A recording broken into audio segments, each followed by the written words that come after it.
கர்த்தருடைய பசம் அடிமை தேவன் கடந்த நாளை பாதுகாத்து இந்த மனமிச்ச நன்னாளை தேவ சமுத்திரிச்சவை கூடி தொழுதுகளை தேவன் இறக்கம் பாராட்டினார். அவர் நாமத்து மிகுந்ததாக தேவன் அறிவித்த ஒரு வார்த்தை வாசித்து கடன் செல்வோம். ஏசியா தீர்க்கதரிசி 3ஆம் அதிகாரம் 10ஆம் வசனத்தை வாசிக்கும். உங்களுக்கு நன்மை உண்டாகும் என்று நீதிமன்றத்தில் சொல்லுங்கள். அவர்கள் தங்கள் கிரியைகளின் பலனை அனுபவிப்பார்கள். உங்களுக்கு நன்மை உண்டாகும் என்று நீதிமான்களுக்கு சொல்லுங்கள், அவர் தங்கள் கிரியைகளின் பலனை அனுபவிப்பார்கள். தெய்வத்து நாமத்து மிகுந்ததாக ஏசியா தீர்க்கதரிசி மூலயமா நமக்கு அறிவிக்கிற பிரகாரம் உங்களுக்கு நன்மை உண்டாகும் என்று நீதிமான்களுக்கு சொல்லுங்கள். அல்ல இறைமார்க்கு நாம் நாட்களில் பலவிதமான இன்னல்கள், கஷ்டங்கள், துயரங்கள், பாடுகள் மத்தியில் ஓடிக்கொண்டிருக்கிற நமக்கு ஒரு ஆறுதலான வார்த்தை இங்கே தேவன் சொல்லுகிறார். நீதிமான்களுக்கு சொல்லுங்கள் நன்மை உண்டாகும் என்று, அவர்கள் தங்கள் கிரியைகளின் பலனை அனுபவிப்பார்கள். ஆனால் இறை சன்னிதானத்துக்குள்ளாக வரலோக ராஜ்யமாக இருந்தாலும் சரி, தண்டனைக்குரிய பாதாளமாக இருந்தாலும் சரி, எல்லாரும் ஒரே நிலை அடையப்போவதல்ல. தேவ சமூகத்தில் நீதிமான்கள் காணப்படுகிறவர்கள் தேவராஜ்யத்தை சுதந்திரித்துக் கொள்கிறார்கள். பாவம் செய்கிற மனிதன் தண்டனைக்குரிய பாதாளத்துக்கு கடந்து போகிறார். அல்ல இறைவன் நமக்கு ஒரு சில காலங்களுக்கு முன்பு அறிவித்த பிரகாரம் பாதாளம் என்பது 5 வகை பிரிக்கப்பட்டிருக்கிறது. பூமியில் அவனவன் செய்கிற கிரியைகளுக்கு தக்கதாக அவன் தண்டனை அனுபவிக்கிறான். அதே பரலோக ராஜ்யம் என்பதும் ஒரே நிலைகள் அல்ல, அங்கு பல பிரிவுகளை வைத்திருக்கிறார்.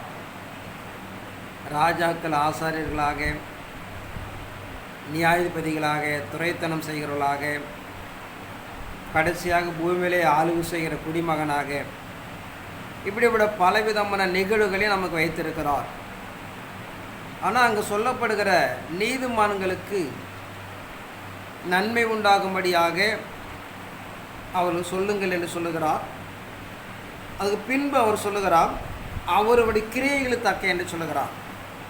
வெளிப்படுத்தின 22ஆம் அதிகாரம் 11-12 வாசிப்போம். அநியாயம் செய்கிறவன் இன்னும் அநியாயம் செய்யட்டும், அசுத்தமாய் இருக்கிறவன் இன்னும் அசுத்தமாய் இருக்கட்டும், நீதி உள்ளவன் இன்னும் நீதி செய்யட்டும், பரிசுத்தம் உள்ளவன் இன்னும் பரிசுத்தமாகட்டும்.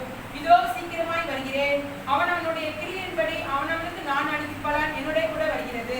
அநியாயம் செய்கிறவன் இன்னும் அநியாயம் செய்யட்டும், அசுத்தமாய் இருக்கிறவன் இன்னும் அசுத்தமாய் இருக்கட்டும், நீதி உள்ளவன் இன்னும் நீதியை செய்யட்டும், பரிசுத்தம் உள்ளவன் இன்னும் பரிசுத்தமாகட்டும். இதோ சீக்கிரமாக வருகிறேன், அவனுடைய கிரியையின்படி அவனுக்கு நான் அளிக்கும் பலன் என்னோடு கூட வருகிறது. ஆனால் நம்ம இறை சமூகம் நமக்கு நடைமுறைப்படுத்துகிற உலகம் முழுவதும் இயேசு கிறிஸ்து வரைக்கும் நாம் எதிர்பார்த்து கொண்டிருந்தாலும் நம்முடைய நிலைகளை நாம் அறிந்து கொள்ளப்பட வேண்டும். அவனுடைய கிரியைகளுக்கு தக்கதாக பலன். பாவிகளை இருந்தாலும் அவன் செய்கிற பாவங்களுக்கும் நம்ம எல்லாமே கேட்போம். ஒவ்வொரு நாம் தேவ சமூகத்தில் முறையிடுகிறோம். நாம் இவ்வளவு காலமாக தேவனை தேடணும், பின்பற்றினோம், நடைமுறைப்படுத்துகிறோம் என்று நாம் கேள்வி கேட்கிறோம். ஆனால் இறைமார்க்கு நடைமுறைப்படுத்துகிற மத்திய சுவிசேஷத்தில் பார்த்தீங்கன்னா பரலோக ராஜ்யத்தை ஒப்பிடுகிறார். ஒரு திராட்சை தோட்டத்தை உண்டு பண்ணி அதில் வேலை செய்வதற்காக மனிதர்களை அழைக்கிறார். அதிகாலை ஆகிய 3ஆம் மணி, 6ஆம் மணி, 9ஆம் மணி, 11ஆம் மணி என்று சொல்லி 4 காலகட்டங்களாக அங்கே நடைமுறைப்படுத்துகிறார். ஆனால் கூலி எல்லாருக்கும் ஒன்றாக கொடுக்கிறார். எல்லாரும் தேவராஜ்யத்தில் பிரவேசிக்கிறோம். ஆனால் கடைசியாக கடந்து வந்த 1 மணி நேரம் செய்கிற மனிதர்களுக்கு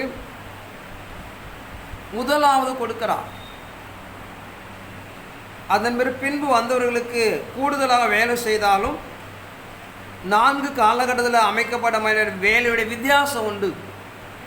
1 மணி நேரம் என்று 3 ஆண்டுகள் என்று சொல்லப்பட்டாலும் அவர்கள் அதிகாலையில் கடந்து வந்தவர்களாக இருந்தாலும் ஆனால் 3 மணி நேரம் செய்யப்பட்ட வேலைக்கு தகுந்த வேலை அவள் செய்ய முடியலை என்று பார்க்கிறோம்.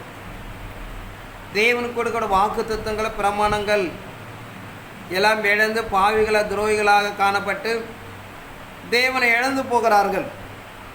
11 மணி வேலை அமர்த்தப்பட்ட மனிதர் மாத்திரம் அவர் சொல்லப்பட்ட வேலையும் சிரமமாக இருந்தாலும் தன் ஜீவனை இழந்து தன் அர்ப்பணித்து ஒரு பலமுள்ள வேலை செய்து எஜமானுக்கு பிரியமாக காணப்படுவதாக நான் பார்க்கிறோம். அதன் அடிப்படைக்குள்ளாக நாம் அதே போல் 11 மணி வேலையாக இருந்தாலும் நமக்கு கூலி என்பது தேவராஜ்யம். நாம் பிரித்து கொடுக்கிற பலன் என்பது ஒன்று அல்ல. அவர்கள் பிரயாசப்படுகிற அடிப்படைக்குள்ள தான் பிரித்து கொடுக்கப்படுகிறது. அதுதான் நியாயம். எல்லாருக்கும் ஒரே கூலியை கொடுத்தால் நியாயம் அல்ல. அதை நாம் அறிந்து கொள்ளப்பட வேண்டும். ஆட்டுக்கூட கல்யாண விருந்து குறித்து நாம் நிறையா பிரசங்கித்திருக்கிறோம். நாம் செய்யப்படுகிற கூலிக்கு தகுந்தாப்பால் ஒரு 9 விதமான கிரீடங்கள் பலவிதமான நற்பொருளை தந்து 1000 தெய்வதூதருக்கு முன்பாக நம்மை மேன்மைப்படுத்துகிறார். ஆனால் நாம் இன்றும் அறிந்து கொள்ளப்பட வேண்டும். நாம் எல்லாருக்கும் ஒரே கூலி அல்ல.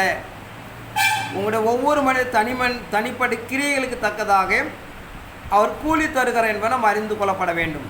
ஆனால் காலங்களும் சமயங்களும் அறிந்து நமக்கு நியமிக்கப்பட்டிருக்கிற 11 மணி வேலையில் நாம் நெருங்கி கொண்டிருப்பதனாலே சீக்கிரமாக அந்த காலத்தை நாம்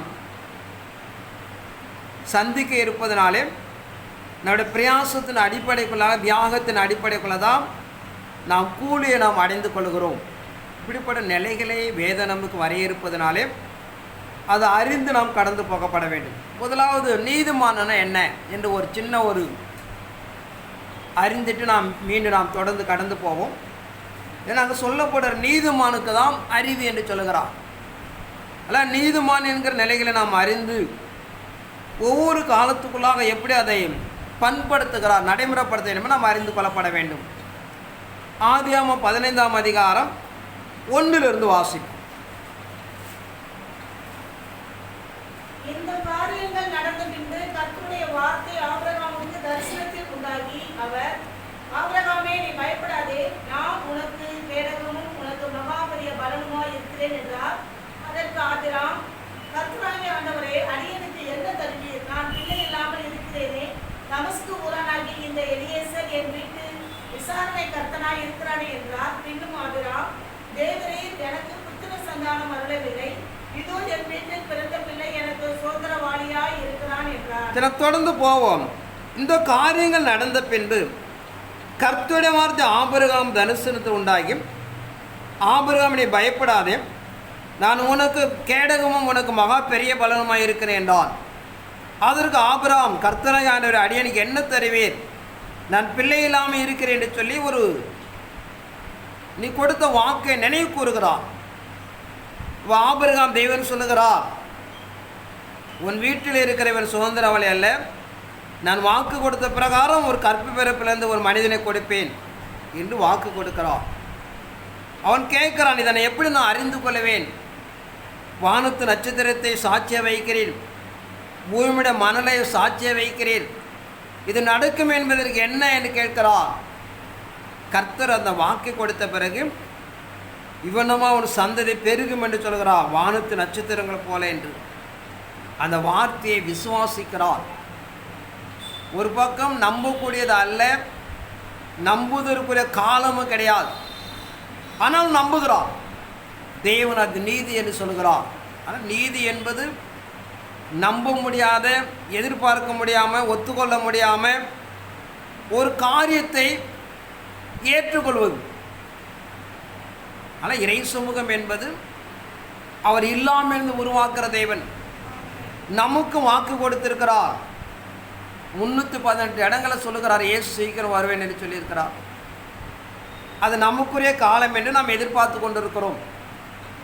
நாமும் தேவ சமூகத்துக்குள்ளாக அதை நம்பணும். ஏன்னா இறை மார்க்கத்துக்குள்ளாக வேத வசனங்களை சரியாக ஆராயாதாக, சரியாக கண்டு கொள்ளாமல், தெளிவில்லாமல் ஒவ்வொரு காலத்தில் காணப்பட்ட சுவிசேஷகர் தவறுதலாக பிரசங்கித்ததுனாலே அது நம்ப அற்றது போயுள்ளோருக்கு. ஒவ்வொரு நாளும் கணக்கிட்டு 6 நாள் முடிஞ்சிட்டு 2000 வருவார் என்று சொல்லி இது சீக்கிரமாக வருவேன் சொல்லப்பட்டதுனாலே 1ஆம் நூற்றாண்டிலிருந்து அப்போஸ்தலர் காலங்களை எதிர்பார்க்கிறார்கள். ஆனால் வேதத்தில் எல்லாமே தெளிவாக எழுதி வைத்திருக்கிறார். 10 நாள் கழித்து வந்தாலும் 50 ஆண்டு கழித்து வந்தாலும் சீக்கிரம் வரன்னு தான் சொல்ல முடியும். அப்படி தானே எழுத முடியும், அப்படி மாற்றலாம் எழுத முடியாதுல்ல. ஆனால் அது எந்த காலத்துக்குரிய விஷயம் என்பது நாம் வேதத்தை புரட்டி பார்க்கப்பட வேண்டும். எரேமியா 16:14 சொல்கிறார், மீண்டும் ஒரு ஊழியம் இருக்கும் என்று சொல்லி அந்த வசனங்கள்லாம் அவனுக்கு கிடைக்கல. ஏசாயா 11:14 சொல்கிறார், நான் 2ஆம் விசையாக ஒரு கொடியை நாட்டி நான் ஜனங்களை ஒன்று கூட்டுவேன் என்று சொல்லி ஆமோஸில் சொல்கிறார், கர்த்தருடைய சமூகத்தில் 2 நாளுக்கு பிறகு 3ஆம் நாள் தான் உயிர்ப்பிப்பேன் என்று சொல்லி இப்படிப்பட்ட வார்த்தை எல்லாம் அவர் கிடைக்காதனாலே வேதம் என்ன எழுதியிருக்கிறது என்பது அறியாதனாலே 2ஆம் வருகை மாத்திரமல்ல, முதல் வருகை இதே பிரச்சனை தான். உலகம் தோன்றி ஒரு 2000 ஆண்டுகளுக்குள்ளாக ஆபிரகாம் என்கிற ஒரு மனிதனை தேவனை தெரிந்து கொள்கிறார். அவன் அந்த நாளை காண ஆசையாக இருந்தான் என்று சொல்லுது. ஏதோ 2ஆம் வருகை மாத்திரம் இந்த குழப்பம் கிடையாது. இயேசு கிறிஸ்து பாலகனாக பிறக்கிற வாழ்க்கை இதே பிரச்சனை தான். ஆபிரகாமே அந்த நாளைக்கான ஆசையாக இருந்தான் என்று சொல்லுகிறது. அல்ல, தேவன் என்ன தீர்மானித்திருக்கிறார், என்ன எழுதி வைத்திருக்க என்பதை இவர்கள் சரியாக அறிந்து கொள்ளாதனாலே ஒவ்வொரு காலத்துக்குள்ளாக அந்த வார்த்தையை தான் காலம் என்று எதிர்பார்க்கிறார்கள். நீங்கள்லாம் மத்திய 24 மாத்திரம் ஒரு எடுத்துக்கிட்டு யுத்தம் சண்டை அதெல்லாம் சொல்லிட்டு, ஆனால் அது என்ன சொல்லியிருக்கார் என்பதை அறிந்து கொள்வதில்லை. சண்டைகள் யுத்தங்கள் எல்லாம் சொல்லிட்டு என்ன வேதனைக்கு ஆரம்பம்னு சொல்கிறார். அது முடிவு அல்ல. முதல் டைட்டில் சொல்லிட்டார், அவர் வருகைக்கூடிய அடையாளம் என்று சொல்லி அதை ஒன்று ஒன்றாக பட்டியல் போடுகிறார். அப்படி போட்டுட்டு இன்றைக்கி நடக்கிற யுத்தங்களை வைத்து இயேசு வந்துடுவார்னு தவறுதலாக நினைக்கிறார்கள். ஆனால் வேதம் என்ன சொல்லியிருக்கு என்பதை மறந்து விடுகிறார்கள். இதெல்லாம் வேதனைக்கு ஆரம்பம்னு சொல்கிறார். இப்போ முடிவு எப்போங்கிறது ஒன்று இருக்குது. இதுவே ஆரம்பம் என்ன முடிவு எப்போ? ஆனால் இறைமார்க்கு நடைமுறைப்படுத்துகிற பிரகாரம் அதை தொடர்ந்து அவர் எழுதுகிறார். தானியேல் தீர்க்கதரிசி எழுதியிருக்கிறானே, நீங்கள் பரிசுத்த ஸ்தலத்தில் இருக்க காணப்படும் போது காலங்கள் நிறைவேறும் என்று சொல்லி. அதில் வேதத்தில் எழுதப்பட்டிருக்கிறத சரியாக கவனிக்காமல் ஏதோ ஒரு வசனத்தை எடுத்துக்கொண்டு ஆதிகாலம் முதற்கொண்டு 1ஆம் வரைக்கும் இப்படி பெரிய குழப்பங்களை நடைமுறைப்படுத்தினார்கள். மீண்டும் இப்படின குழப்பங்களை நடைமுறைப்படுத்தி தேவன் வருகிற நாட்களை விசுவாசம் தொய்ந்து அவர் வருவாரா வரமாட்டாராங்கிற எண்ணத்தில் போய் அதை இழந்து போகிறார்கள். ஆனால் இறைமார்க்கு நடைமுறைப்படுத்துகிற வேதத்துடைய எல்லா மகத்துவங்களும் நாம் சரியாக அறிந்து கொள்ளப்பட வேண்டும். ஆனால் இறைமார்க்கம் சொல்லுகிற பிரகாரம் நீதி என்பதும் மனசாட்சி காலத்தை சொல்லுகிறார், நம்ப முடியாததும் நம்பக்கூடாததும் ஒரு செயலை தேவன் சொல்லுகிறார் என்று ஆபிரகாம் விசுவாசித்தான். அது அவருக்கு நீதியாக எண்ணப்பட்டது. இனி வர காலங்களில் இயேசு எங்கே வரப்போகிறாருங்க நிலைக்கு தள்ளப்பட போகிறோம். அவர் வருவாரா வரமாட்டாருங்க எண்ணத்தில் மனிதன் பிரதிபலிக்க போகிறான். இப்படிப்பட்ட தள்ளப்பட்ட ஒரு காலத்தில் நம்பக்கூடாம ஒரு நிலைகளில் அவர் வரப்போகிறார். யாரெல்லாம் விசுவாசிக்கிறார்களோ அவர்கள் அதை அடைந்து கொள்வார்கள். அல்ல, வேதத்திலும் மகத்துவங்களை சரியாக அறிந்து கொள்ளாதனாலே இப்படிப்பட்ட தவறுதலான ஒரு காலத்தை உலகம் தள்ளி கொண்டு இருக்கிறது. ஒவ்வொரு மனிதர்களுக்கும் என்ன பிரச்சனைனா, ஒரு சகோதரன் சுவிசேஷம் என்று சொல்லிட்டு அவன் போய் இயேசு கிறிஸ்துவை பிரசங்கிப்பதற்கு என்ன நியாயம்னு எனக்கு தெரியல. அவனுக்கு அதை பொறுப்பு கிடையாது, அவனுக்கு அதை கிடையவே கிடையாது. சுவிசேஷம் என்பது இயேசு கிறிஸ்துடைய நன்மையும் கிருபையும் அவர் பற்றுக்கொள்வதை மாத்திரம்தான் அவன் அறிவிக்கிறான். அதுதான் அவனுக்கு நிலை. ஒரு பள்ளிக்கூடங்களில் ஒரு கல்லூரிகள் ஒரு பியூனுக்கு என்ன வேலை அதான் அவன் செய்யணும். அதை மாறி அவன் செஞ்சால் அவன் குற்றவாளி. இப்படி தான் தவறுதல் நடந்து கொண்டு இருக்கிறது. ஆனால் சில நிலைகள் தெரியும். ஏன்னா ஒரு ஹெட்மாஸ்டர்கிட்ட இருக்கிற ஒரு பிரின்ஸ்பால்கிட்ட இருக்கிற விஷயங்கள் அங்கே இருக்கிற பேராசிரியருக்கு தெரியாதான பியூனுக்கு தெரியும். ஏன்னா அவன் எப்பயுமே அங்கே போயிட்டு வந்துட்டுருப்பான். அவனுக்கு தெரியுது என்பதெல்லாம் அவன் சொல்லக்கூடாது, தவறுதலாக மாறிவிடும். நீங்கள் நான் +2 படிக்கப்படவும் ஒரு சம்பவம் நடந்துச்சு. ஒரு பேனா வெளியில் கிடந்தது. அதை கொண்டு போய் ஹெட்மாஸ்டர் காய்ச்ச அந்த பேனா வெளியில் கிடந்தது அப்படின்னு சொன்னேன். கிடந்த என் ஃப்ரெண்டு பேனா தான் கிடச்சிறேன். அவர் என்னை காலிலேருந்து தலை வரைக்கும் பார்த்தார். இந்த காலத்தில் இப்படி ஒருத்தர் இருக்கிறான் அப்படின்னு சொல்லிட்டு. நாங்கள் 2 பேரும் ரொம்ப க்ளோஸ் ஃப்ரெண்ட் ஆகிட்டோம். எதுவாக இருந்தாலும் எடுத்தாமேட்டு சொல்லுவார். நாளைக்கு ஸ்கூல் லீவுனாலும் நாளைக்கு சொல்லுவார், நான் லீவு நாளைக்கு ஸ்கூலும் பாரு. அங்கே நடக்கிற அத்தனை விஷயம் என்னை இல்லாமல் வெளியில் போவாது. சும்மா தெரியாது, ஒருத்தருக்கும் தெரியாது என்ன நடக்குதுன்னே. இப்படிப்பட்ட அதனால் நான் போய் ஹெட்மாஸ்டர் ஆகிட முடியாது. 2 பேருக்குள்ள சில ஐக்கியத்தின் அடிப்படைக்குள்ளாக என்ன நடந்தாலும் செய்வார். ஏதாவது இப்போ NSS நடக்கும்போது இன்றைக்கி பிரியாணி போடுன்னு சொல்லுவோம், போட்டு விடுவார். என்ன சொல்கிறேன்னு செய்வார், அவரும் மீற மாட்டார். அப்படி ஒரு நல்ல ஒரு தொடர்பு இருப்பதனால ஒரு நற்கிரியினாலே நம்ம போய் அதை பார்த்து நான் அப்படி முடிவெடுக்க முடியாது. அதனால் இறைமார்க்கனை தவறுதலாக பிரசங்க காரணம் யாராருக்கு என்ன வேலை கொடுத்துருக்கிறோ அதை அவர்கள் செய்யப்பட வேண்டும். அதை மாறி செய்வதனாலே குழப்பம், ஒரு பெரிய குழப்பங்களை உண்டாகி கிறிஸ்துவ மதத்திற்குள்ளாக ஒரு பெரிய பதற்றமான நிலையில் ஓடிக்கொண்டு இருக்கிறது. அதனால் இறைமார்க்கு நம்ம நடைமுறைப்படுத்துகிற பிரகாரம் நாம் இறைசும தெளிவடைந்து கொள்ளப்பட வேண்டும். எசேக்கியேல் 18ஆம் அதிகாரம் 4 வாசிப்போம்.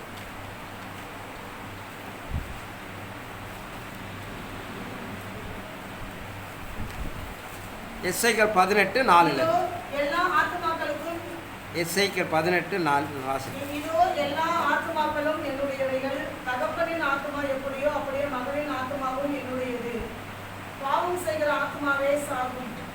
ஒருவன் நீதிமானாய் இருந்து நியாயத்தையும் நீதியையும் செய்து மலைகளின் மேல் சாப்பிடாமலும் இஸ்ரவேல் வம்சத்தாரின் அறங்களான விக்கிரகங்களுக்கு நேராக தன் கண்களை ஏறெடுக்காமலும் தன் அயலானுடைய மனைவியை தீட்டுப்படுத்தாமலும் தூர ஸ்திரியோடே சேராமலும் ஒருவனையும் கொடுக்காமலும் கொள்ளையிடாமலும் இருந்து கடன் வாங்கினவனுக்கு அடமானத்தை திரும்ப கொடுத்து தன் அப்பத்தை பசித்தவனுக்கு பங்கிட்டு வஸ்திரம் இல்லாதவனுக்கு வஸ்திரம் தரிப்பித்து வட்டிக்கு கொடாமலும் பொலிசை வாங்காமலும் அநியாயத்துக்கு தன் கையை விலக்கி மனிதருக்குள்ளே வழக்கை உண்மையாய் தீர்த்து என் கட்டளைகளின்படி நடந்து என் நியாயங்களை கைக்கொண்டு உண்மையாய் இருப்பானாயில் அவனே நீதிமான். இந்த தெய்வ சன்னிதானத்துக்குள்ளாக ஒரு நீதிமானாய் இருந்து நியாயத்தை நீதியும் செய்து மலைகள் மேல் சாப்பிடாமலும் இஸ்ரவேல் வம்சத்தார் நகரான விக்கிரகங்களுக்கு நேராக தன் கண்களை ஏறெடுக்காமலும் தன் அயலானுடையவனை தீட்டுப்படுத்த என்று ஒரு 17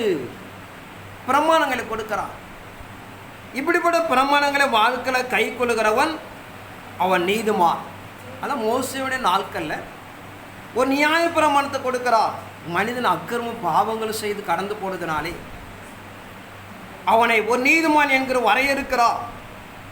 ஒரு 17 விதமான கிரியைகளை சொல்லி இப்படிப்பட்ட கிரியைகளை எந்த ஒரு மனிதன் கை கொள்ளுகிறானோ அவன் நீதிமான் என்று சொல்லுகிறார். ஆனால் ஒவ்வொரு காலத்திலும் தேவன் நிலைப்படுத்துவதை நாம் அறிந்து கொள்ளப்பட வேண்டும். அப்படி நடைமுறைப்படுத்தி இந்த வசனங்களை பிரமாணங்களை எந்த ஒரு மனிதன் காத்து நடந்து கொள்கிறானோ அவன் நீதிமான் என்று சொல்லுகிறார். ஆனால் ஒவ்வொரு காலகட்டத்துக்குள்ளேயும் நம்ப முடியாத தேவனுடைய வார்த்தையை விசுவாசிக்கிறவன் ஒரு நாட்கள் நீதிமான். நியாயப்பிரமாண காலத்தில் தான் ஒரு சில வார்த்தைகளை தந்து இதை காத்து கொண்டு தன் வாழ்க்கை நடந்து பவனிக்கிறவன் அவனை நீதிமான் என்று 2வதாக சொல்லுகிறார். கடைசி காலத்தில் காணப்படுகிற தேவனுடைய நாட்களை எதிர்கொண்டு சந்திக்க தயாராக இருக்க நம்மை சங்கீதம் 96ஆம் அதிகாரம் 9ஆம் வசனத்தை வாசிப்போம்.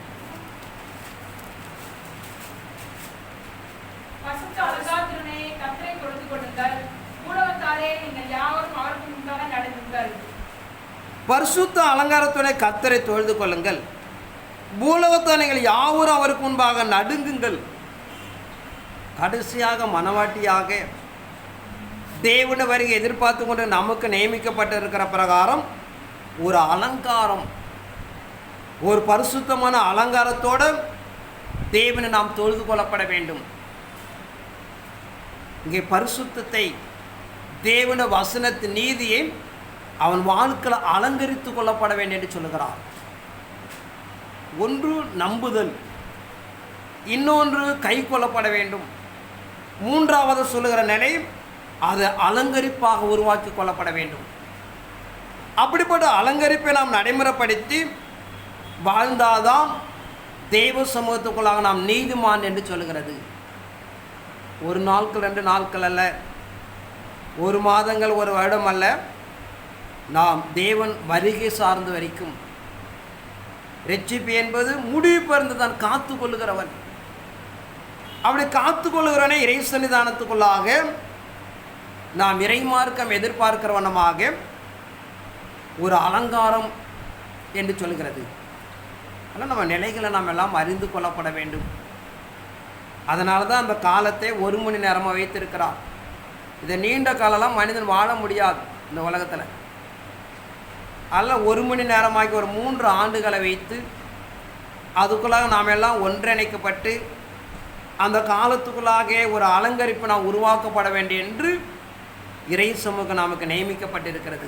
இப்படிப்பட்ட ஒரு அலங்காரத்தை நீண்ட நாட்கள் இருக்க முடியாது, அதை நாம் நடைமுறைப்படுத்த முடியாது என்பதனாலே அதை சுருக்கமாக 1 மணி நேரம் என்று சொல்லி ஒரு 3 ஆண்டு காலத்துக்குள்ளாக அதற்குள்ளாக தன்னுடைய ஒரு அக்கினிமயமான அந்துகிறிஸ்தை அனுமதித்து நம்மளை புடமிட்டு சரி செய்து அவர் சமூகத்தில் கொண்டு சேர்க்க திட்டமிட்டு இருக்கிறார். இப்படிப்பட்ட காலத்தை நாம் சந்தித்தாதான் நாம் நீதிமானாக நாம் நிற்க முடியும் என்று இறைமார்க்கம் சொல்லப்படுதா பார்க்கிறோம். அதனால் தெய்வ சன்னிதானத்துக்குள்ளாக இப்படிப்பட்ட கடைசி காலத்தை எதிர்பார்க்கிற வாழ்க்கை தேவன் நம்ம நியமிக்கப்படுற பிரகாரம் நாம் கடந்து போகப்பட வேண்டும் என்று சொல்கிறது. ஆனால் நீதி என்பது கொஞ்சம் கடினமான நிகழ்வு. மத்தேயு 5ஆம் அதிகாரம் 6ஆம் வசனம் 10ஆம் வசனம் வாசிப்போம். நீதியின் மேல் பசிதாகம் உள்ளவர்கள் பாக்கியவான்கள், அவர்கள் திருப்தி அடைவார்கள். நீதி நிமித்தம் துன்பப்படுகிறவர்கள் பாக்கியவான்கள், பரலோக ராஜ்யம் அவர்களுடையது. இறைமார்க்கு நமக்கு நடைமுறைப்படுத்துகிற பிரகாரம் நீதியின் மேல் பசுதாகம் உள்ளவர் பாக்கியவான்கள், அவர்கள் திருப்தி அடைவார்கள். நீதியை குறித்து ஒரு தாகம் இருக்கப்பட வேண்டும். நம் ஓடுகிற ஆவிக்கிற வாழ்க்கை, ஞானஸ்தானம் பெற்றுக்கொள்வார்கள், ஞானஸ்தானம் பெற்றுக்கொள்ளப்பட வேண்டும். தேவனுடைய ஆவியை பெற்றுக்கொள்ள ஆவியை பெற்றுக்கொள்ளப்பட வேண்டும். தேவனை நம்மளோட பேசப்பட வேண்டிய எதிராக பேசப்பட, இப்படி ஒரு முயற்சி. நீதியின் மேலே ஒரு பசுதாகம் இருக்கப்பட வேண்டும். அப்படி காணப்பட்டால் தான் அவர் திருப்தி அடைவார்கள், இல்லைன்னா நாம் அதை அடைய முடியாது என்று சொல்கிறது. நீதி நிமித்த துன்பப்படுகிற பாக்கியவான்கள். எந்த ஒரு மனித பாடுகளை துன்பங்களை படுகிறானோ அவன் பாக்கியவான். தேவன் அவனுக்கு ராஜ்யத்தை கொடுக்கிறார். அல்ல, நீதி என்பது அது மேல் ஒரு கண் இருக்கப்பட வேண்டும். அது மேல் துன்பங்களை சுமந்தாதான் நம்ம அடைய முடியும். நீதிமானுக்கு அநேக துன்பங்கள் உண்டு. தேவன் எல்லாரும் தப்பி வைத்து காப்பாற்றுவார். ஆனால் இறைமார்க்கம் எதிர்பார்க்கிற நாம் நீதியை நிலைநாட்டப்பட வேண்டும். இந்த துன்பப்பட்டு தான் ஆகணும். ஏதோ துன்பம் என்பது ஏதோ நமக்கு நாம் நினைக்கிற போல கிடையாது. ஒரு அலுவலகத்தில் வேலை பார்க்குறோம், நாம் லஞ்சம் வாங்காமல் இருந்தால் நம்ம எல்லாம் எதிரியாக தான் ஆவாங்க. ஒரு பொருளை வியாபாரம் பண்ணுகிறோம், தகுதியாக தான் விற்கணும்னா கொஞ்சம் கஷ்டம்தான். இப்படிப்பட்ட நிலையை தான் அங்கே துன்பம் என்று சொல்கிறார். நாம் நடைமுறைப்படுத்துகிற காலத்தில் அந்த நிலைப்பாடுகளை ஒப்பிட்டு சொல்கிற விஷயங்கள். வேறு துன்பம் என்பது நாம் வேறு விதமாக நினச்சிடக்கூடாது. நம்மளோட வாழ்வாதார வாழ்க்கையில் சில நிலைகள் உருவாகும். அதை மேற்கொள்வதற்கு கொஞ்சம் கடினமாக இருக்கும். அவ்வளோன்னு இசைந்து போயிட்டேன்னா பிரச்சனையாக இருக்காது. குடிகாரனுக்கு போய் ஒன்றும் பிரச்சனை இருக்காது. பொழுதுக்கும் பேசி சாயந்தரம் அவனை போய் குடிச்சிட்டு போனால் அவன் நல்லவனு சொல்லிட்டு போயிடுவான். பேசிட்டு சாயந்தரம் வரலன்னா முறைப்பான். இப்படிப்பட்ட இந்த நீதியை நிலைநாட்டுவதில் இப்படிப்பட்ட துன்பத்தை தான் அங்கே சொல்லுகிறான். ஆனால் இறை சமூகம் நாம் நடைமுறைப்படுத்திக் கொள்ளத்தக்க அருமைநேசம் இதை தான் மையப்படுத்துகிறார். நமக்கு சொல்லப்பட நம்ம எதிர்பார்க்க துன்பம் என்பது அந்த 1 மணி நேரத்தில் நடக்கிற விஷயங்கள், அது வேற. சாதாரண வாழ்க்கையில் இப்படிப்பட்ட துன்பங்கள் வாழ்க்கையை நடைமுறைப்படுத்துவனாலே அதை நாம் கொஞ்சம் பிரயாசப்பட்டு தான் கடந்து போகணும். இல்லைன்னா நம்ம நடைமுறைப்படுத்த முடியாது. இதை நான் பலமுறை சொல்லுகிற விஷயங்கள். பழகிட்டிங்கன்னா நம்ம சரியாயிடும். பழகிற வரையும் கஷ்டம். ஆவிக்கிற வாழ்க்கையில் பார்த்தீங்கன்னா ஒரு சில மனிதர்கள் நிறையா விவசாயம் எல்லாம் கடல் தொழில் பார்ப்பாங்க. ஞாயிற்றுக்கிழமைனா போக மாட்டாங்க, தேவ சமூகம் தான். அன்றைக்கி எவ்வளோ ரூபா, ஒரு நாளைக்கு 500 செய்கிற வேலை அன்றைக்கி 2000 வந்தாலும் போக மாட்டாங்க. அவங்களுமே கூப்பிடவும் மாட்டாங்க, வரமாட்டானான்னு போயிடுவாங்க.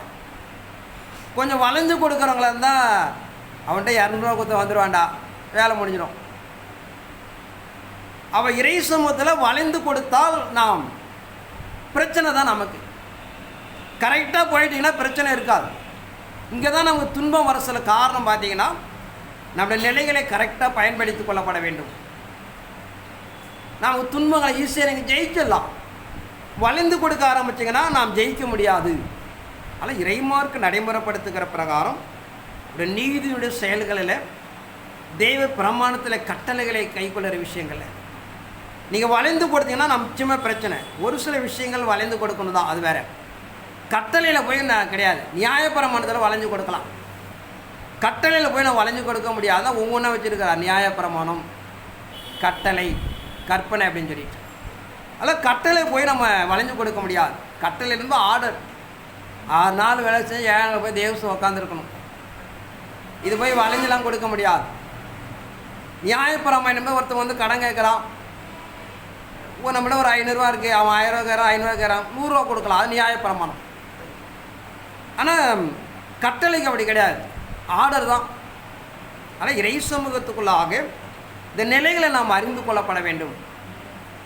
கட்டளைகளை நாம் சரியாக நிற்கும் போது நாம் ஜெயிச்சிடலாம். நியாயப்பிரமாணம் வளைஞ்சு கொடுக்கலாம், தவறல்ல. ஆனால் இறைமார்க்கு நடைமுறைப்படுத்துகிற பிரகாரம் நாம் தேவ சமூகத்தை நாம் சரி செய்து கொள்ளப்பட வேண்டும். 1 பேதுரு 4ஆம் அதிகாரம் 14ஆம் வசனத்தை வாசிப்போம். நீங்கள் கிறிஸ்துவின் நாமத்தின் நிமித்தம் நிந்திக்கப்பட்டால் பாக்கியவான்கள், ஏனென்றால் தேவனுடைய ஆவியாகிய மகிமையுள்ள ஆவியானவர் உங்கள் மேல் தங்கியிருக்கிறார். நீங்க கிறிஸ்து நிமித்தம் நிந்திக்கப்பட்டால் பாக்கியவான்கள். அதாவது தேவ சமூகத்துக்குள்ளாக நாம் நிந்தனை அடைகிறப்படும் போது பாக்கியவான்கள். கூலி கொஞ்சம் லேட்டாக கிடைக்கும், அவ்வளோதான். டெய்லி கூலி போலலாம் மாத சம்பளம் இது அவ்வளோ தான். இப்போ டெய்லி கூலிலாம் விவசாயம்னா சாயந்தரம் 5 மணிக்கு பணத்தை கொடுத்துடணும். 30 நாள் வேலை செய்கிறவங்களுக்கு 1ஆம் தேதி தான் சம்பளம் கிடைக்கும். இங்கே இறைமாருக்கு நமக்கு கொடுக்கப்படும் சம்பளம் பார்த்தீங்கன்னா 1ஆம் தேதி சம்பளம், அவ்வளோதான். டெய்லிலாம் வாங்க முடியாது. ஆனால் இறைமாருக்கு நடைமுறைப்படுத்துகிற பிரகாரம் நம்மளுக்கு கூலியை புரிந்து கொள்ளப்பட வேண்டும். நாம் தினந்தோறும் கொடுக்குற கூலி கிடையாது, மாத சம்பளம் நமக்கு. ஆனால் மாதம் 1ஆம் தேதி வர வரை காத்திருக்கப்பட வேண்டாம். அல்லது நிலைப்பாடுகளாக புரிந்து கொள்ளப்பட வேண்டும்.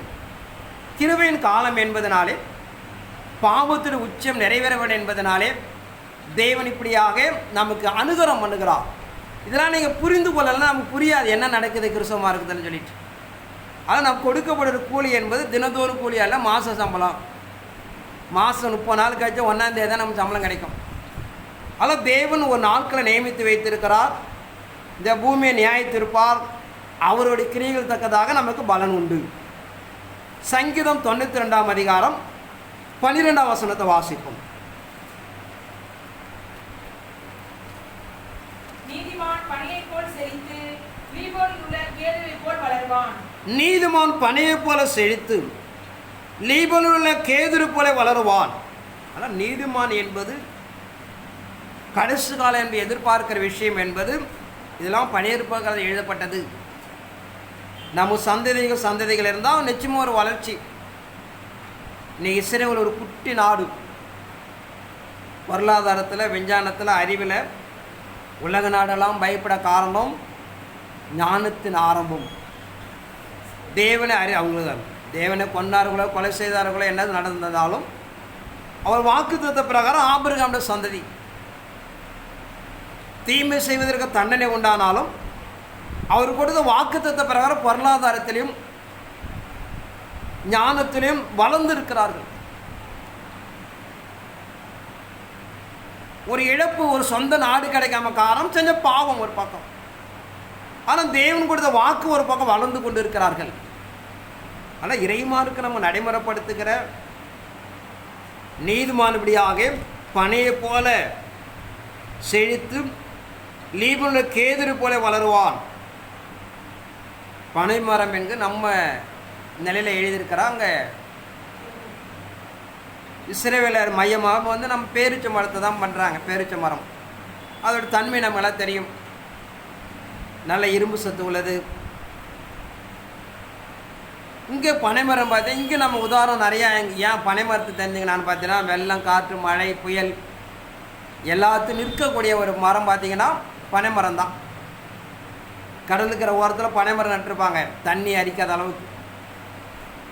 வறட்சியான கோடை காலத்தில் நமக்கு அந்த நொங்குகளை எடுத்து பயன்படுத்திக் கொள்வார்கள். இப்படி எல்லாத்திலும் ஒரு அர்த்தம் இருக்கிறது. எந்த காலத்தில் எந்த சூழ்நிலையும் அது சாயாது, விழுந்து போகாது. வறட்சியான நல்ல ஒரு காலத்தில் தான் மனிதனுக்கு இளைப்பாறுதல் கொடுக்கக்கூடிய விஷயங்கள்.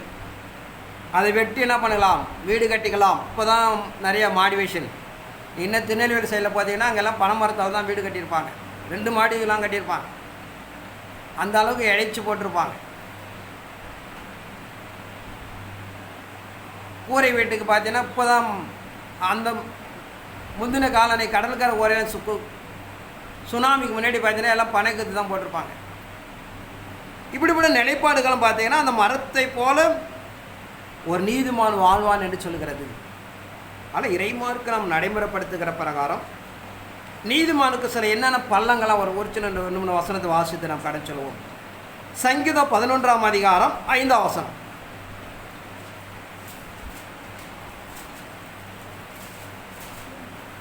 கர்த்தர் நீதிமானை சோதித்து அறிகிறார், துன்மார்க்கனையும் கொடுமையில் பிரியமுள்ளவனையும் அவருடைய உள்ளம் வெறுக்கிறது.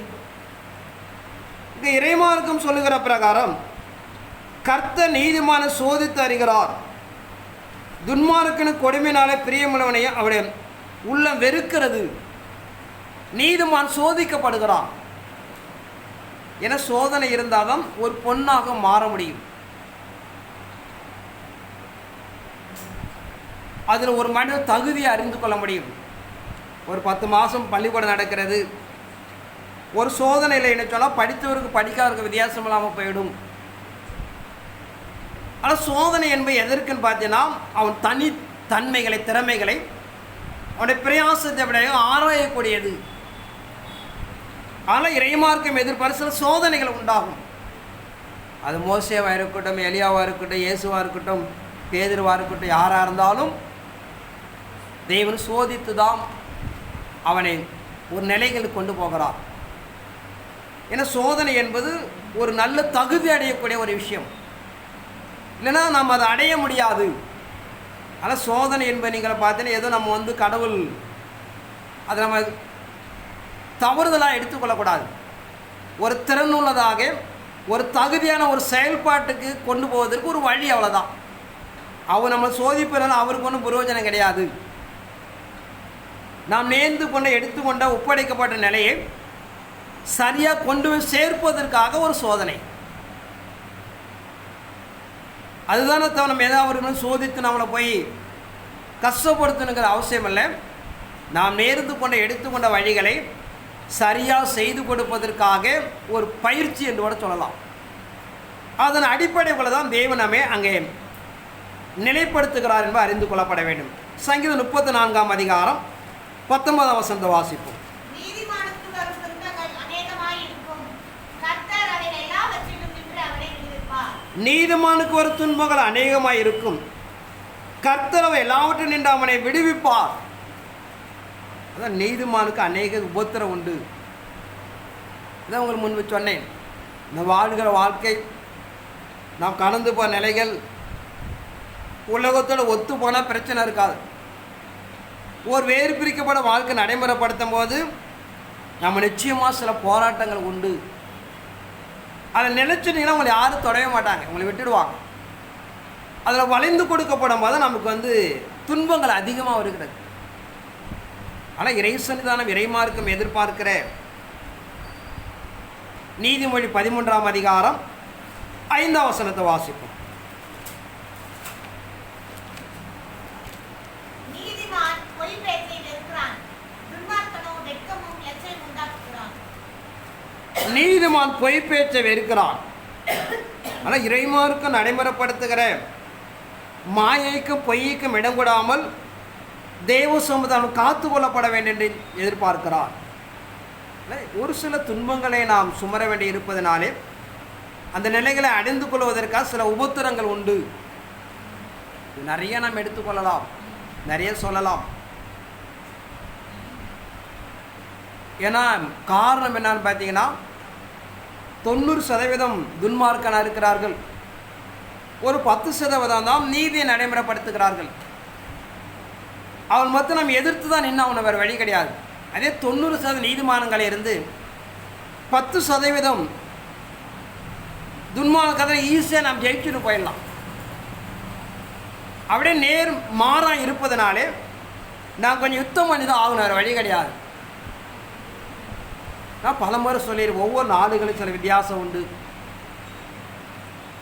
அமெரிக்கா, இங்கிலாந்து, ஜெர்மனி இப்படி நாடுகளை எடுத்துக்கொண்டீங்கன்னா இவனோ பாவம் செஞ்ச போனாதான் பாவம் அவனை அதிகமாக தேடி வர வாய்ப்பே கிடையாது. ஆனால் நம்முடைய கலாச்சாரம் பாவம் நம்மளை தேடி தான் வந்துட்டுருக்கோம். நீ போகாமல் இருந்தாலும் உன்னை விடாது. ஒவ்வொரு நிலைகளும் சில வேறுபாடுகள் இருப்பதனாலே நம்ம கொஞ்சம் அதிகமாக எதிர்நீச்சல் போட்டு தான் ஆகப்பட வேண்டும். மற்ற வளர்ந்த நாடுகளில் அதிகமாக கஷ்டம் வர காரணமே பொருளாதாரம் தான் பிரச்சனை. வாழ்க்கையில் பணம் பற்றாக்குறையினால பொய் சொல்ல வேண்டியதாக இருக்குது, திருட வேண்டியதாக இருக்குது, ஐயக்குத்தனம் பண்ண வேண்டியதாக இருக்குது. மற்ற நாடு இந்த பிரச்சனைலாம் இருக்காது. ஆனால் அவங்களுக்கு இந்த பிரச்சனை அவங்களுக்கு வராது. நீங்கள் அமெரிக்காவில் எடுத்துக்கொண்டீங்கன்னா பக்கத்து வீட்டில் நமக்கு டிஸ்டர்பன்ஸ் பண்ணுற அளவுக்கு சத்தம் போட்டால் 10 நிமிஷத்தில் போலீஸ் வந்து தூக்கிட்டு போயிடும். நீங்களாம் நீங்கள் வந்து ஸ்டேஷனில் கம்ப்ளைண்ட்டும் கொடுக்க வேணாம். பக்கத்து வீட்டுக்கார சத்தம் போட்ட பொண்டாட்டி அடித்தா கூட 10 நிமிஷத்தில் தூக்கிட்டு போயிடும் போலீஸ். நம்ம சண்டை வாங்கி இப்போ போலீஸை கூட்டாலும் வர வேண்டாம். இப்படி ஒவ்வொரு நிலைகளில் வித்தியாசம் இருப்பதனாலே கொஞ்சம் நம்ம சிரமப்பட்டு தான் வாழ்க்கையை ஓட்ட வேணும். அதில் நம்ம தேசத்தை பொறுத்தவரை கொஞ்சம் கடினமான உழைப்பு தேவை. நீதியை பிரசவப்படுறது கொஞ்சம் கஷ்டம்தான். அதில் கொஞ்சம் அதிகமாக எதிர்நீச்சல் போட்டு தான் ஆகணும். நீதிமொழி 3ஆம் அதிகாரம் 32ஆம் வசனத்தை வாசிக்கும். மாறுபாடுள்ளவன் கர்த்தருக்கு அருவருப்பானவன், நீதிமான்களோடு அவனுடைய ரகசியம் இருக்கிறது. மாறுபாடுள்ளவன் கர்த்தருக்கு அருவருப்பாவன், நீதிமான் அவருடைய ரகசியம் இருக்கிறது. தேவனுக்கும் நீதிமானுக்கும் ஒரு ரகசியம் இருக்கிறது. தேவனுடைய ரகசியப்படியாக அவர் ஒரு மனிதனுக்குள்ளாக வைத்திருக்கிறார். ஆனால் நாம் நீதிமான் என்று சொன்னால் வானம் பூமி சமுத்திரம் என்ன நடந்தாலும் நம்ம வாழ்க்கை, குடும்ப வாழ்க்கை, எல்லா வாழ்க்கையும்படியாக நமக்கு அறிவிக்கிற ஒரு தேவன். ஆனால் நாம் நீதிமான் என்ற எவ்வளோ ஒரு சினாக்கியத்தை பாருங்கள். தேவனுக்கு நமக்கு ஒரு ஐக்கியம் இருக்கிறது. நம்மள சொல்லாமல் செய்யவே மாட்டான். ஆதியாகமம் 18:12 பார்க்கிறோம். நான் செய்ய போது ஆபிரகாமுக்கு மறைப்பனோ அப்படின்னு கேள்வி கேட்கிறார். அவர் வெளியரங்கமாக்கப்பட்ட ரகசியமே ஒன்றுமில்லை என்று சொல்கிறார். ஆனால் இறை சன்னிதானத்துக்குள்ளாக நீங்கள் பார்த்தீங்கன்னா நாம் எந்த அளவுக்கு நீதிமான்களை காணப்பட்டாலும் தேவனுக்கு நமக்கு ஒரு ரகசிய உறவு இருக்கிறது. எல்லா காலங்களும் அறிவித்து நம்மை விளங்க செய்து நம்மை காப்பாற்றுகிற தேவனாக இருக்கிறார். அதனால் நாம் நீதிமான்கள் எவ்வளோ ஒரு சாக்கியத்தை பாருங்கள். அதனால் எவ்வளோ கஷ்டப்படுறோமோ அந்த அளவுக்கு இறைவன் நிச்சயமாக மேன்மைப்படுத்துகிறார். அவருக்கு நமக்கு ஒரு பர்சனலாக ஒரு உறவு இருக்கிறது. அவர் செய்ய போகிற எல்லா காரியம் நமக்கு அறிவிக்கிறார் என்று சொல்லப்படுறதாக பார்க்கிறோம். நீதிமொழி 24ஆம் அதிகாரம் 16ஆம் வசனத்தை வாசிப்போம். 6 7 தரம் விழுந்தாலும் திரும்பவும் எழுந்திருப்பான், துன்மார்க்கரோ தீங்கிலே இடறுண்டு கிடப்பார்கள். நீதிமான் 7 தடவை விழுந்தாலும் திரும்பவும் எழுந்திருப்பான், துன்மார்க்க தீங்கிலே இடறுண்டு கிடப்பார்கள். ஒரு துன்மார்க்கம் மாட்டினா அதோட தொலைஞ்சாவான். ஆனால் நீதிமானுக்கு சொல்லுகிறார், அவன் 7 தடவை விழுந்தாலும் மீண்டும் அவன் எழுந்திருப்பான். இந்த வசனத்தெல்லாம் தப்பாக பிரசவம் பண்ணிட்டு இருப்பான். மாலை 7 முறை தப்பு பண்ணாலும் கடவுள் மன்னிப்பான்னு சொல்லிட்டு, அது பொருள் அல்ல. நீதிமான் 7 முறை துன்பப்படுத்தப்பட்டாலும் அவன் மீண்டும் எழுந்திருந்து நிற்பான். வாழ்க்கையில் எவ்வளவோ துன்பங்கள் வருகிறது. வியாதியாக இருக்கலாம், பொருளாதார பற்றாக்குறையாக இருக்கலாம், வாழ்க்கையில் தோல்வியாக இருக்கலாம், எதிர்பார்த்து நடக்காமல் இருக்கலாம். ஆனால் தேவன் சொல்லுகிறார், அவன் 7 முறை தடைப்பட்டாலும் அவன் 8வது முறை நான் அவனை எழுந்து நிற்க வைப்பேன் அப்படின்னு சொல்லிட்டு. ஆனால் சொல்லப்போகிற இறை சமூகம் என்பது, நீ 7 முறை துன்பப்பட்டாலும், மனிதர்களால் சாத்தானாலும், உலகத்தில் எந்த ஒரு மனிதனை தள்ளப்பட்டு ஒதுக்கப்பட்டு புறக்கணிக்கப்பட்டாலும் அவனை 8வது முறை நான் எழுந்து நிற்க செய்வேன் என்று சொல்கிறார். அது நமக்குன்னு ஒரு அனுகிரகம் வைத்திருக்கிறார். நான் படுகிற பிரயாசங்கள், உபத்திரங்கள், நிந்தைகள், அவமானம் எல்லாம் ஒரு நாள் தேவன் நிலைநிறுத்தி வைப்பார் என்று சொல்லுகிறது. ஆனால் இறை சமூகம் நமக்கு எதனா வேதனைப்படுகிறோம், கடவுள் தெரியாது, அவர் விட்டு விட்டார், மறந்து விட்டார் என்பதெல்லாம் அல்ல. தேவன் ஏற்ற காலத்தில் அவர் நன்மை செய்கிற தேவனாக இருக்கிறார். காலம் தான் நான் சொல்லிட்டேன். நமக்கு மாசு சம்பளம் என்பதனாலே கொஞ்சம் லேட்டாக தான் நமக்கு கிடைக்கும். கிருபையின் காலம் என்பதனாலே பாவங்கள் பூர்ணமடையப்பட வேண்டும். அமிலை கூட பாவனை பூர்ணமடையில சவுல் என்று சொல்லுகிறான். அவன் பாவங்கள் பூர்ணமடைந்தான், ஒருவனாகி விடாதே, ஆடு மாடு மனிதெல்லாம் கொன்று குவித்து போடு என்று சொல்லுகிறான். அதனால் கிருபையின் காலம் என்பதனாலே கொஞ்சம் லேட்டாக கிடைக்கும், அவ்வளோதான். நியாயப்பிரமான காலங்களும் மனசாட்சி காலங்களும் இருந்தால் உடனே தண்டனை, பல்லுக்கு பால் கண்ணுக்கு கண்ணு தான். கிருபையின் காலம் என்பதனாலே கொஞ்சம் நீதியை நிறைவேற்றி கொடுத்தும் பாவம் பூர்ணமடைவேன் என்பதற்காக அவர் கொஞ்சம் தாமதிக்கிறார். ஆனால் இறைமார்க்கு நடைமுறைப்படுத்துகிற பிரகாரம் தெய்வ சமத்துவங்கள் நாம் நிலைப்படுத்திக் கொள்ளப்பட வேண்டும். மத்திய 25ஆம் அதிகாரம் 32 வாசிப்போம்.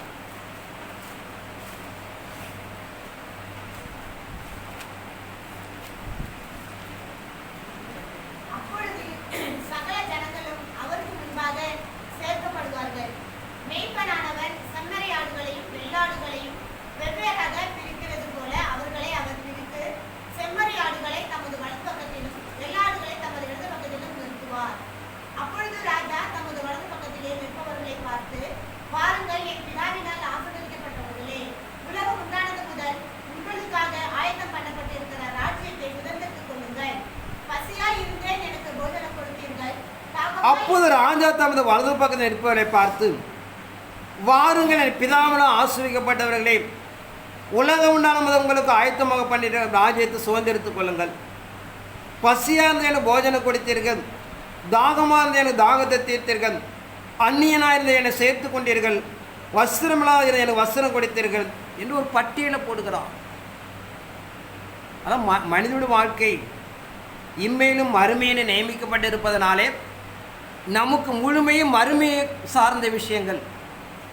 நம்மளோட ஆயுசு நாட்கள் 930 அல்ல, 120 அல்ல, 70 + 80 அல்ல. நமக்கு கொடுக்கப்படுற காலம் 1 மணி நேரம். அவர் வாக்கு கொடுத்த பிரகாரம் இம்மையில் அதை கொடுக்க முடியாது. அது மறுமையில் நியமிக்கப்பட்டிருப்பதனாலே தேவனால் ஆசீர்வதிக்கப்பட்ட நீதிமான்களே, பிதா உங்களுக்கு ஆயத்தமாக்கப்பட்ட ராஜ்யத்தை நீங்கள் சுதந்திரித்துக் கொள்ளுங்கள் என்று சொல்கிறார்.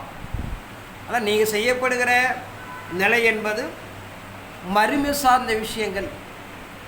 இம்மையில் உங்களை ஈடுகட்ட முடியாது என்பதனாலே மறுமையில் தேவனை நமக்கு கொடுக்கிறார் என்று சொல்லப்படுதா பார்க்கிறோம். மத்திய 19ஆம் அதிகாரம் 27 வாசிப்போம்.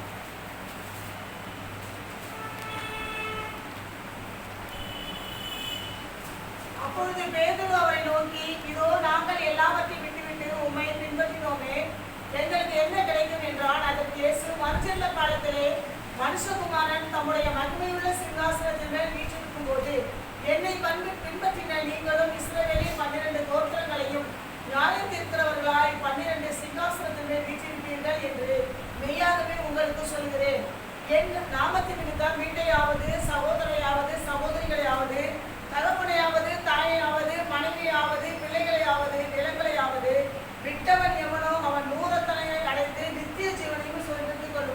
அப்போஸ் பேதுரு சொல்லுகிறார், நாங்கள் எல்லாத்தையும் விட்டு வந்தமே, எங்களுக்கு என்ன கொடுப்பீர் என்று கேட்கிறார். என் நாமத்தின் மித்தம் வீட்டையாவது மனைவியாவது பிள்ளைகளாவது நிலங்களாவது விற்றவன் அவன் மறுஜென்ம காலத்தில் 100 தனியாக அடைந்து கொள்கிறான் என்று சொல்லுகிறது. அல்ல, இறைமார்க்கு நமக்கு நடைமுறைப்படுத்துகிற பிரகாரம் மறுஜென்ம காலம் என்று சொல்லுகிற அந்த காலத்தை 100 தனியாக திருப்பி கொடுக்கிறார். ஆனால் கண்டிப்பாக நமக்கு நம்முடைய பிரயாசத்தில் பலனை கொடுக்கிறான். நம்ம நியமிக்கப்பட்ட காலம் மறுஜென்ம காலம். ஆனால் இம்மையில் நமக்கு அது அடைய முடியாது. ஆனால் தேவ சன்னிதானத்துக்குள்ளாக நம்முடைய நிலைப்பாடுகளாக நாம் அறிந்து கொள்ளப்பட வேண்டும். நாம் எந்த காலத்துக்குள்ளாக இருக்கிறோம், எதை சார்ந்து இருக்கிறோம் அப்படிங்கிற அறிந்து கொண்டால் சரியாக நீங்கள் கடந்து போக முடியும். இல்லைன்னா நம்ம அதை அடைய முடியாது. ஆனால் இறைவன் நமக்கு நியமிக்கப்பட்டு இருக்கிற நீங்கள் நாட்கள் பிரயாசப்படையெல்லாம் மறுஜென்ம காலத்தை சார்ந்த விஷயங்கள்.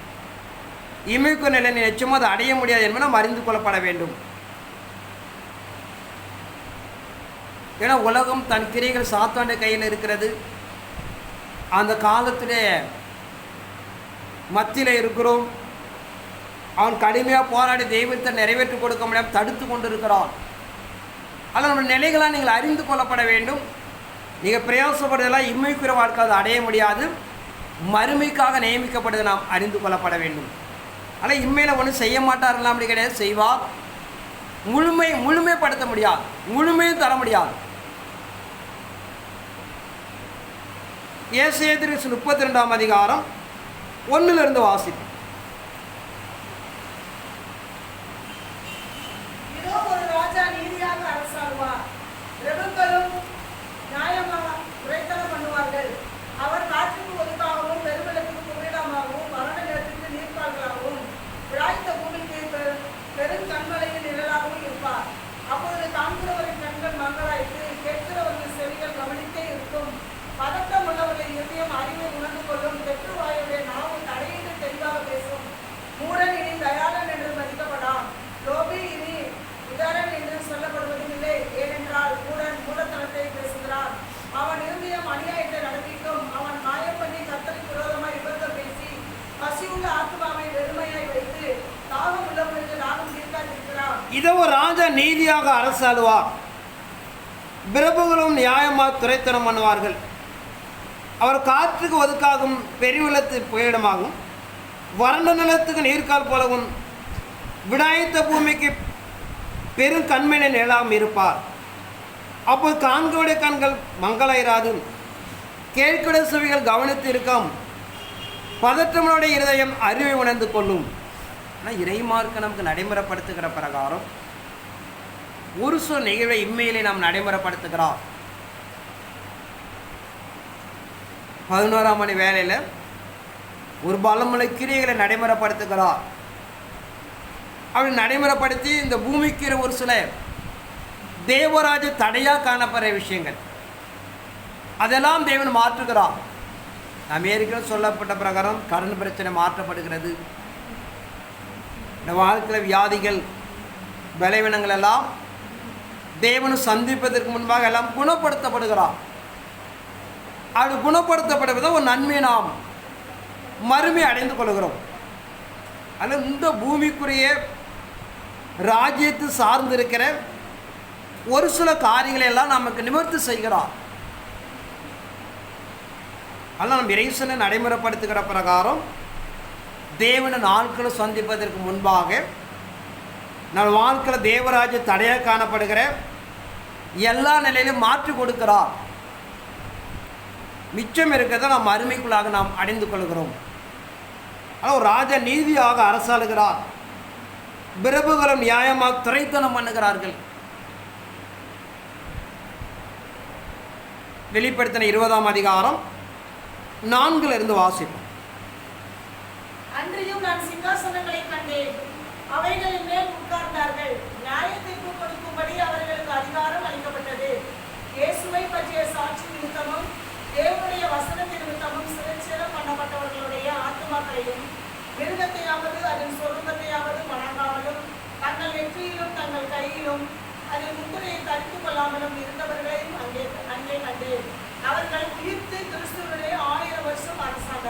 அன்றி நான் சிங்காசனங்களை கண்டேன், அவையின் மேல் உட்கார்ந்திருந்தார்கள், நியாய தீர்ப்பு கொடுக்க அவளுக்கு அதிகாரம் அளிக்கப்பட்டது. இயேசுவை பற்றிய சாட்சி நிமித்தமும் தேவனுடைய வசன நிமித்தமும் சிரசிதமனுடைய ஆத்துமாக்களையும் மிருகத்தையாவதும் அதன் சொரூபத்தை வணங்காமலும் தங்கள் நெற்றிலும் தங்கள் கைகள் அது முத்திரை தரித்து கொள்ளாமல் இருந்தவர்களை கண்டேன். அவர் உயிர்த்து கிறிஸ்துவோட 1000 வருஷம் அரசாண்டார்கள். எல்லாம் சொற்ப காலமாகிய 1 மணி நேரமாகிய 3 ஆண்டுகளுக்குள்ளாக நாம் படுகிற பிரயாசத்தின் அடிப்படைக்குள்ளாக ஒரு 1000 ஆண்டு ஆட்சியை கொடுக்கிறார். இந்த பூமி 1000 ஆண்டுகள் ஆட்சி பண்ண போகிறோம் என்று சொல்கிறது. பல அந்நியர்களும் பரதேசிகளாக காணப்படுற நம்மை தேவன் எந்த பூமிக்குள்ளாக அந்நியனாக பரதேசியாக நாம் காணப்பட்டோமோ இந்த பூமியுடைய அதிபதியாக நம்மை மாற்றுகிறார். இந்த பூமியை உங்களுக்கு சொந்தமாக கொடுக்கிறார். இந்த பூமிக்கு ஒரு ராஜரீகத்தை நாம் நடைமுறைப்படுத்துகிறோம் என்று சொல்கிறார். வெளிப்படுத்தின 21ஆம் அதிகாரம் 4 வாசிப்போம். அவர்களுடைய கண்ணீர் யாவையும் தேவன் துடைப்பார். இனி மரணமும் இல்லை, துக்கமும் இல்லை, அலறுதலும் இல்லை, வருத்தமும் இல்லை, முந்தினவைகள் ஒழிந்து போயின என்று விளக்கினது. சிங்காசனத்தின் மேல் வீற்றிருந்தவர், இதோ நான் சகலத்தையும் புதிதாக்குகிறேன் என்றார். இன்னும் அவர், இந்த வசனங்கள் சத்தியமும் உண்மையுமானவைகள், இவைகளை எழுது என்றார். அவருடைய கண்ணீரையான தேவன் துடைப்பார். இனி மரணமில்லை, துக்கமில்லை, அலறுதலுமில்லை, வருத்தமில்லை, முந்தினவிலை ஒழிந்து போன என்று விளம்பினது. சிங்காசனம் வீட்டிருந்தவர், இதோ நான் சகலத்தை புதிதாக்கிறேன் என்றும் இந்த வசன சத்திய உண்மையமான விளைவில் எழுது என்றார். மனிதன் காலங்காலமாக அனுபவித்து கொண்டிருந்த அச்சுறுத்தி பயமுறுத்தி நம்மளை தொடர்ந்து பின்தொடர்ந்து வந்த கடைசி சத்துராய மரணத்தை நாம் ஜெயிக்கிறோம். வாழ்க்கையில் எந்த ஒரு பிரச்சனையும் எல்லாம் மாறினது என்று சொல்லப்படுவதாக பார்க்கிறோம். நம்முடைய மூதாதையர் காலம் முதற்கொண்டு காலங்காலமாக நம்மை அச்சுறுத்தி பயமுறுத்தி வேதனைப்படுத்தின எல்லாம் தேவன் ஒரு விடுதலை உண்டாக்குறார் என்று சொல்லப்படுவதாக பார்க்கிறோம். வெளிப்படுத்த 2ஆம் அதிகாரம் 7ஆம் வசனத்தை வாசிப்போம். ஆவியானவர் சபைகளுக்கு சொல்லுகிறதை காதுள்ளவன் கேட்க கடவன். ஜெயம் கொள்ளுகிறவன் எவனோ அவனுக்கு தேவனுடைய பரதேசின் மத்தியில் இருக்கிற ஜீவவிருட்சத்தின் கனியை புசிக்க கொடுப்பேன் என்று எழுது. ஆவியானவர் சபைகள் சொல்வதை காதுள்ளவன் கேட்க கடவான். ஜெயங்குளுரன் எவனோ அவனுக்கு தேவனுடைய பரதேசின் மத்தியில் ஜீவவிருட்சத்தின் கனியை புசிக்க கொடுப்பேன். ஏதோன் தோட்டத்தில் இழந்து போன ஆதாம் அதை மீண்டும் கடைசி கால சந்ததியாகிய மரணத்தை ஜெயம் கொள்கிற மனவாட்டிக்கு அவர் கொடுக்கிறார். ஜீவவிருட்சத்தை கொடுத்து சாவாமை நாம் தரித்து கொள்கிறோம் என்று சொல்லப்படுவதாக பார்க்கிறோம். அதனால் ஆதியாகமம் 2ஆம் அதிகாரத்தில் இழந்து போனதை வெளிப்படுத்த 2ஆம் அதிகாரத்தை திரும்பி கொடுக்கிறார். அதில் இறைமானுக்கு நாம் நடைமுறைப்படுத்தின மனிதனு காலங்காலமாக அச்சுறுத்தி பயமுறுத்தி வேதனைப்படுத்தின மரணத்தை மனிதன் ஜெயிக்கிறார் என்று பார்க்கிறோம்.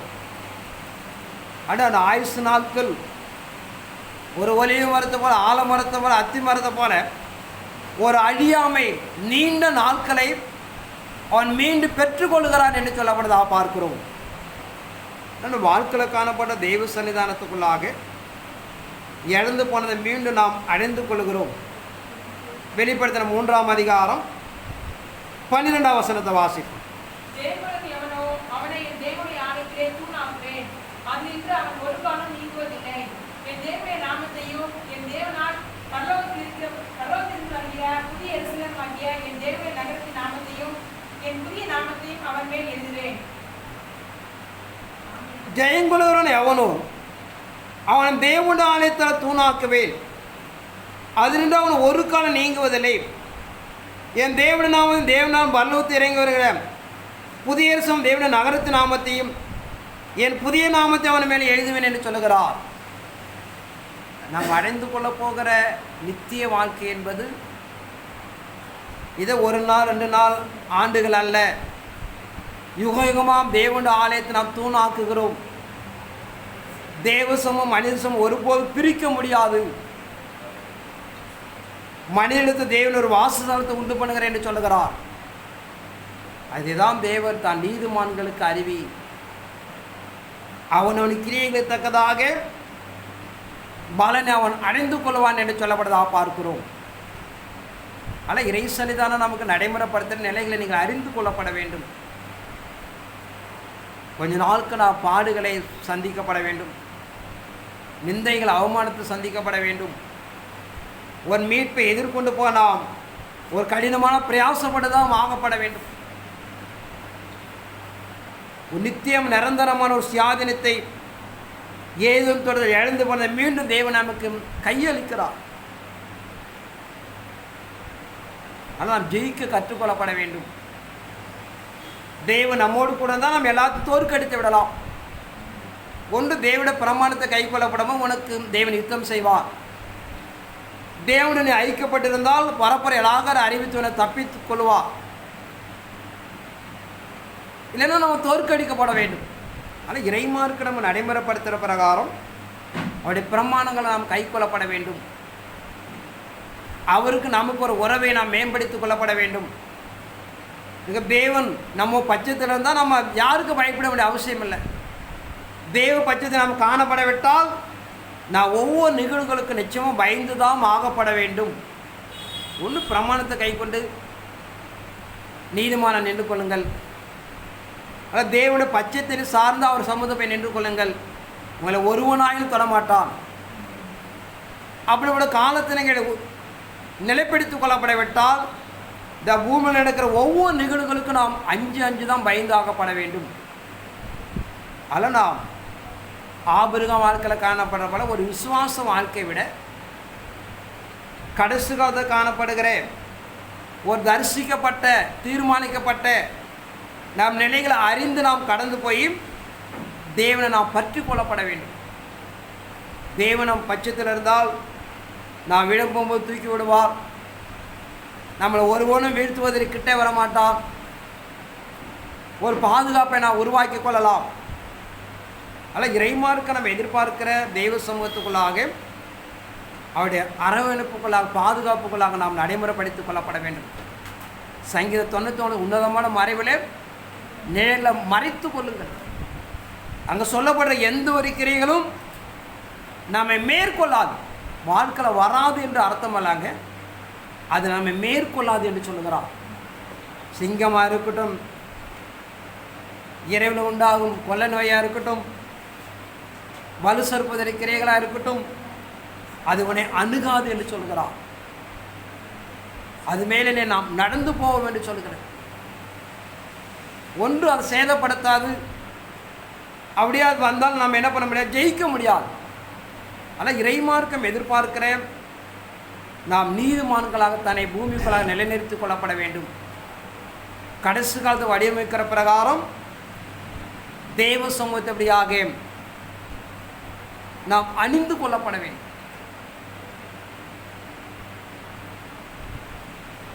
ஒரே ஒரு வார்த்தை வாசித்து நாம் கடை சொல்லுவோம். யோவேல் தீர்க்கதரிசி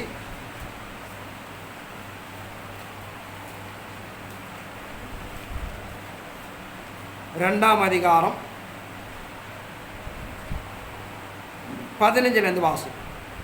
சீயோனிலே எக்காலம் ஊதுங்கள், பரிசுத்த உபவாச நாளை நியமியுங்கள், விசேஷித்த ஆசரிப்பை கூறுங்கள், ஜனத்தை கூட்டுங்கள், சபையை பரிசுத்தப்படுத்துங்கள், முதியோரை சேருங்கள், பிள்ளைகளையும் பாலுங்கிற குழந்தைகளையும் கூட்டுங்கள், மணவாளன் தன் அறையையும் மணவாட்டி தன் மறைவையும் விட்டு புறப்பாடுவார்களாக. சீயோனிலே எக்காலம் ஊதுங்கள், பரிசுத்த உபவாச நியமியுங்கள், விசேஷ ஆர்ப்பரிப்பை கூறுங்கள், ஜனத்தை கூட்டுங்கள், சபையை பரிசுத்தப்படுத்துங்கள், முதியோரை சேருங்கள், பிள்ளைகளின் பால் உண்கிற குழந்தைகளை கூட்டுங்கள், மணவாளன் தன் அறையையும் மணவாட்டத்தின் மறைவிடத்தை விட்டு புறப்படுவார். மணவாளன் இயேசு கிறிஸ்து தன் அறையிலிருந்து வருகிறார். மணவாட்டி தடைய மறைவிடம் என்று சொல்கிறார். அந்த கிறிஸ்து ஆட்சி காலமாக இருந்தாலும் தேவனபடியாக ஒரு மறைவிடத்தில் உன்னை வைத்து போஷிக்கிறார். மறைவிடத்தில் இருக்கும்போது உன்னை ஒருவனும் பார்க்க முடியாது, உன்னை சேதப்படுத்த முடியாது. அல்ல அந்த வருஷம் ஆட்சி காலம் ஒரு பக்கம் நம்ம கடினமான காலம் இருந்தாலும் அது ஒரு மறைவிடம் என்று சொல்கிறார். ஆனால் மனவாட்டியானபடியாக தான் மறைவிடத்தில் இருக்கிறார், தேவன பாதுகாப்புக்குள்ளாக இருக்கிறார். வேதத்தின் நியாயப்பிரமாணப்படி, நியாயத்தின்படி, சட்டத்தின்படி ஒரு சில மறிக்க வேண்டிய தெய்வ தீர்மானத்தை தவிர பாக்கி எல்லாருபடியாக ஒரு மறைவிடத்தில் மறைக்கப்பட்டு வைக்கிறார். அங்கே வைத்து போஷித்து நடித்து பாதுகாத்துக் கொள்கிறார் என்று சொல்கிறது. ஆனால் 2 நிலை உண்டு. அந்த வருஷம் ஆட்சி காலம் ஒரு கடினமான காலம் இருந்தாலும் நமக்கு ஒரு மறைவிடம் இருக்கிறது.